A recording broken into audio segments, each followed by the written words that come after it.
Oke, ya selamat pagi kepada mahasiswa Elektro Sekolah Tinggi Teknologi Warga Surakarta yang sangat saya banggakan. Di masa pandemik COVID-19 ini kuliah daripada secara langsung praktek sensor transducer tidak bisa kita laksanakan, tetapi media untuk pembelajaran melalui video tutorial ini menjadi alternatif solusi untuk mahasiswa maupun dosen untuk tetap berinteraksi sehingga terjadi proses perkuliahan secara online, di mana kuliah video tutorial untuk pagi ini saya akan membahas tentang salah satu sensor yang bekerjanya berdasarkan gelombang ultrasonik, di mana gelombang ultrasonik adalah gelombang yang frekuensinya bekerja pada frekuensi di atas 20 kHz,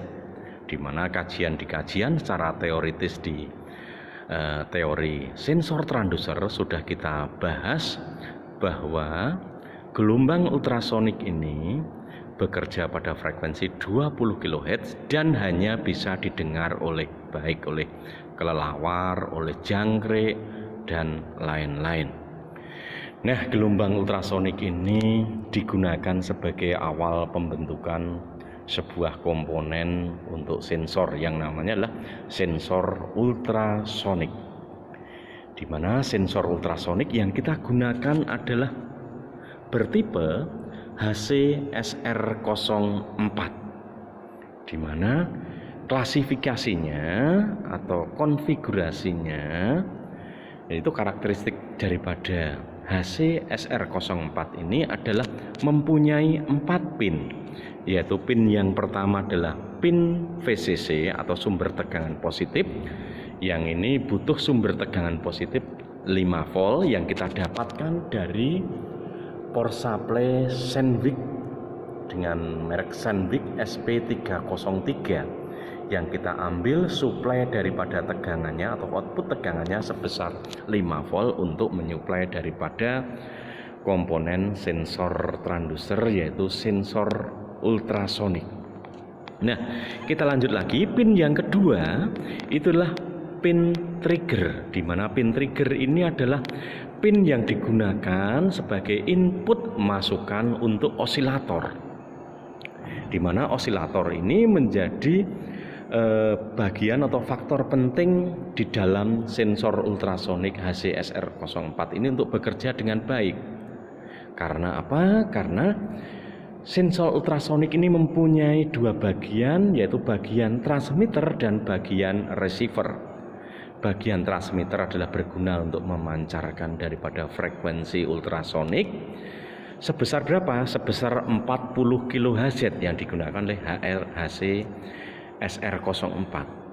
Adapun bagian yang kedua adalah bagian daripada transmitter atau tertera di sini T tulisannya. Jadi kalau receiver, ya, transmitter itulah T, receivernya, penerimanya adalah R. Nah, ini adalah bagian daripada receiver, ini bagian daripada transmitternya. Nah, bagian receiver adalah bagian yang menerima dari pantulan frekuensi yang dipancarkan oleh transmitter sebesar 40 kHz pada saat terkena suatu halangan atau benda, maka frekuensi tersebut akan dipantulkan mengenai fisik daripada benda yang mengenai frekuensi yang dipancarkan oleh transmitter, sehingga akan memantul dan berbalik masuk ke dalam bagian receiver atau penerima.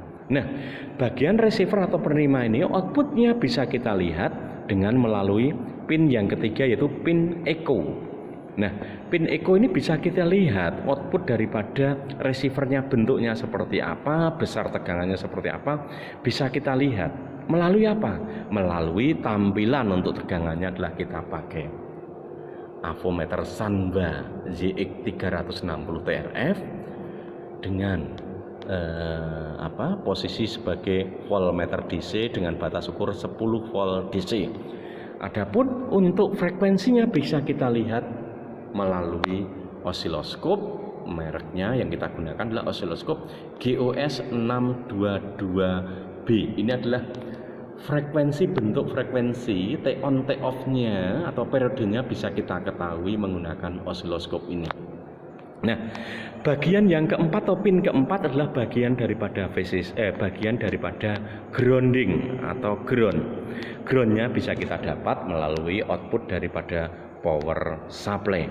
Nah, sekarang prinsip kerja daripada sensor ultrasonik ini adalah, yang pertama adalah kita harus menanamkan dulu frekuensi atau menumpangkan frekuensi ke bagian pin trigger untuk bisa kita tumpangkan frekuensi 40 kHz.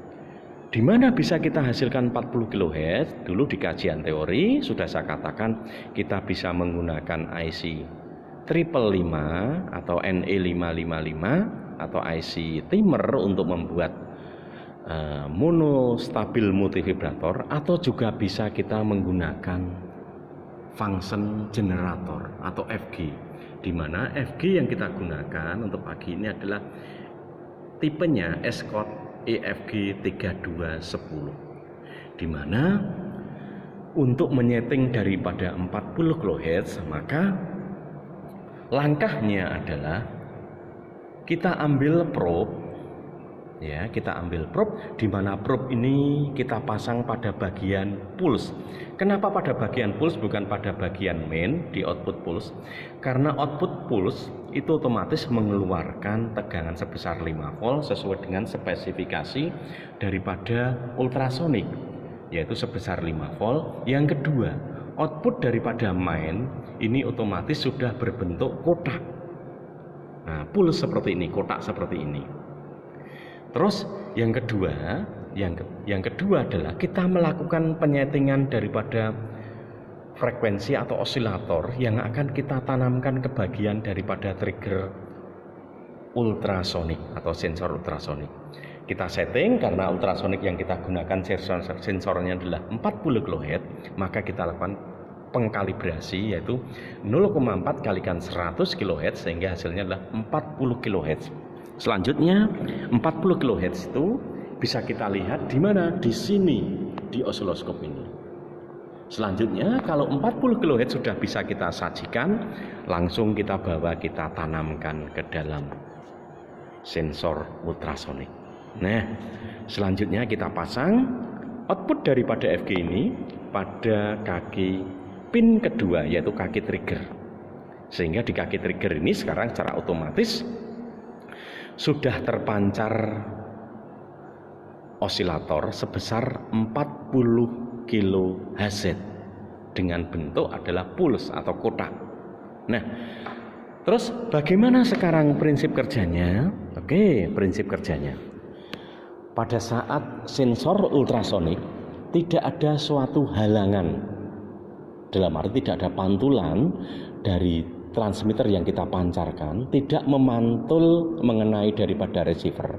Outputnya bisa kita lihat di osiloskop adalah sebesar 5 volt di sini. Nah, jadi kalau tanpa adanya suatu halangan, berarti tanpa adanya suatu reflektor atau pantulan yang mengenai suatu benda, sehingga receiver tidak mengeluarkan daripada frekuensi, dan output daripada ultrasonik itu adalah sebesar 5 volt tegangannya. Ini bisa kita lihat. Terus untuk frekuensinya bagaimana? Frekuensinya tidak muncul pada saat tidak ada pantulan. Bisa kita lihat di sini. Tidak ada frekuensi, jadi frekuensinya tidak ada. Selanjutnya, Pak Arjanto akan membuat suatu simulasi pada saat adanya suatu pantulan atau halangan supaya receiver bisa bekerja. Maka saya membuat suatu halangan memakai telapak tangan saya. Nah, pada saat ada halangan, maka transmitter otomatis, output daripada transmitter akan terpantul sehingga output daripada tegangannya mulai turun di sini. Nah, bisa kita lihat turun, sudah mendekati 4 volt. Terus frekuensinya bagaimana? Bisa kita lihat di sini sudah muncul. T-on-nya sudah muncul, T-on-nya lebih lebar, T-off-nya sempit sekali. T-off adalah yang di bawah, T-on yang di atas. Nah, udah. Sekarang Pak Arjanto buat simulasi lagi. Semakin pantulannya atau bendanya semakin mendekati daripada sensor ultrasonik, maka T-on-nya semakin kecil, T-off-nya semakin lebar. Dan tegangan yang dihasilkan juga semakin kecil, semakin menurun. Nah, sehingga dari sini bisa Pak Arjanto buktikan bahwa pada saat benda semakin dekat, maka T-on-nya semakin kecil sekali, sempit sekali, dan T-off-nya semakin lebar. Karena semakin lebar, maka outputnya yang dihasilkan tegangannya juga semakin kecil. Karena apa? T-off-nya semakin lebar. Nah, sehingga di sensor parkir ini maka bisa kita gunakan pada saat T-on-nya semakin lebar, maka output tegangannya semakin besar. Saya kira cukup sekian kuliah video tutorial daripada hari ini dengan materi yaitu sensor ultrasonik. Semoga ini bermanfaat sehingga nanti di bulan Agustus ini juga bisa sebagai penunjang untuk kuliah tatap langsung praktek sensor dan transducer. Terima kasih, selamat siang.